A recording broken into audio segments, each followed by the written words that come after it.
So if we look at the spiritual decline first, so spiritual decline is the reason for all the other declines. We know the reason of spiritual decline of India. So Aurobindo has stressed that point many times in his works.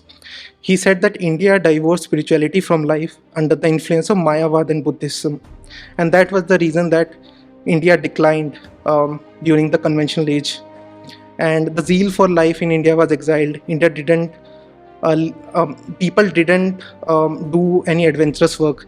They were their life moved in very small circles of family and caste. So this was the effect of Mayavad. So to counteract this, Aurobindo started developing his own life's affirming spirituality. He gave a spiritual foundation to nationalism.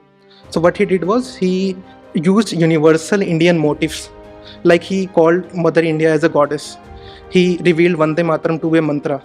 So these are universal Indian motifs that every common Indian would understand, and he brought them together through these universal motifs. And he also, through his fourfold program that we talked about, he placed the ideal of Swaraj. And he said that inner Swaraj would lead to outer Swaraj. Inner Swaraj means that our own national self, we had to first place it in our inner being, and after that it would manifest in the liberation of the nation.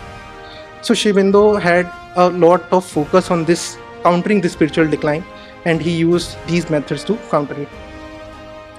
From a mental point of view, Aurobindo had noticed that in India there reigned something called as thought phobia. So Aurobindo says that because of this thought phobia, the normal people are unable to think and decide for themselves. So they always refer to some shastra or say some authority. They don't want to think for themselves. And Aurobindo says that this was made, this occurred in India because of primarily the British education system. Aurobindo was himself a professor in Baroda, we know that, and he had observed what kind of education was being provided to the children there. He mentioned it in a simple line. He's mentioned that the mechanical instruction and rote learning spoiled the intellectual habits of the brilliant and supple Indian intelligence. So essentially mechanical instruction and rote learning. So we see that that system is still there in our schools. Spoiled the intellectual habits of our country, and because of that people were unable to think for themselves. So to counteract this, Aurobindo made national education a key part of his fourfold program. He emphasized on an Indian education that was meant for Indians, based on the Indian temperament. He has written a series of essays titled The Brain of India, in which he mentioned the main psychological principles that made India such an intellectual power in the past. What were the main psychological principles behind that? And he mentions brahmacharya and so on, which made Indians such an intellectual power in the past. Also under his inspiration, new colleges and schools were opened in Bengal, and even though there was such a financial hardship at that point of time, but people worked in them and trained future leaders in those schools. Now coming to the vital and physical decline.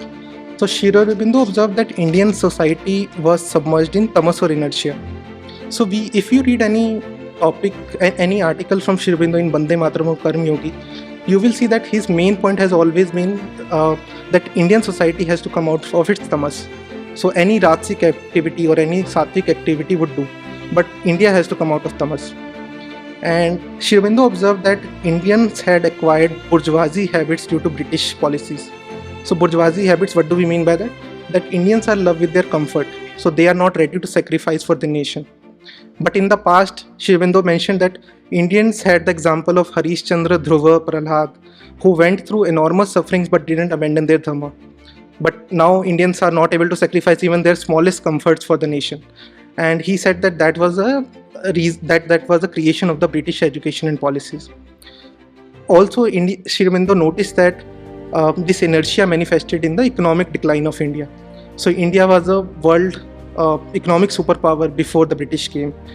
India, I think, created around 25% of the world GDP at one point of time, but it reduced to around 1.7 or 2% of GDP after the British came. So this kind of decline Aurobindo had to counter, and first of all, for the economic decline, he had two programs. One is Swadeshi and another is boycott. So Swadeshi means that you have to encourage Indian industry, while boycott means you have to minimize the influence of the British industry. And Aurobindo had a very keen understanding of Indian industries. He mentioned the issues faced by agriculture, by glass, by textiles industry, by arts and crafts industry in one of his speeches that he wrote for Maharaja of Baroda.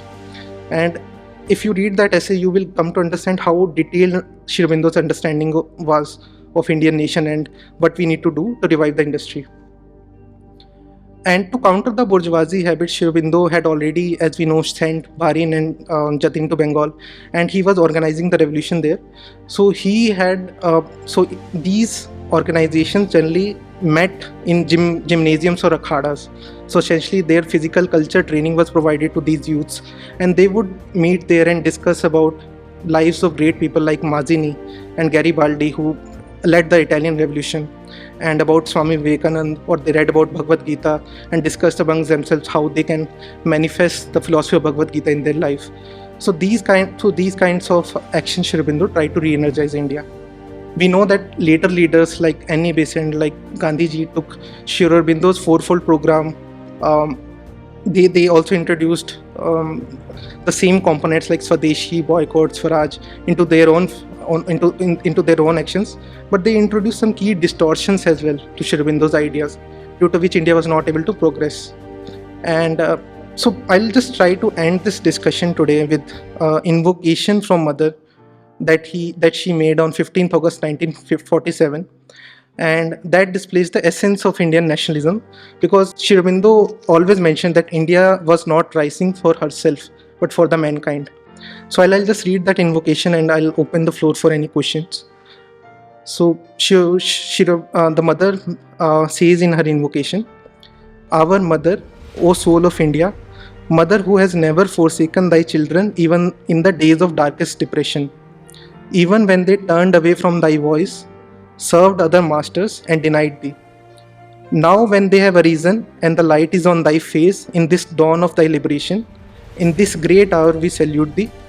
Guide us so that the horizon of freedom opening before us may be also a horizon of true greatness and of thy true life in the community of the nations. Guide us so that we may be always on the side of the great ideals and show to men thy true visage as a leader of the ways of the spirit and a friend and helper of all the people."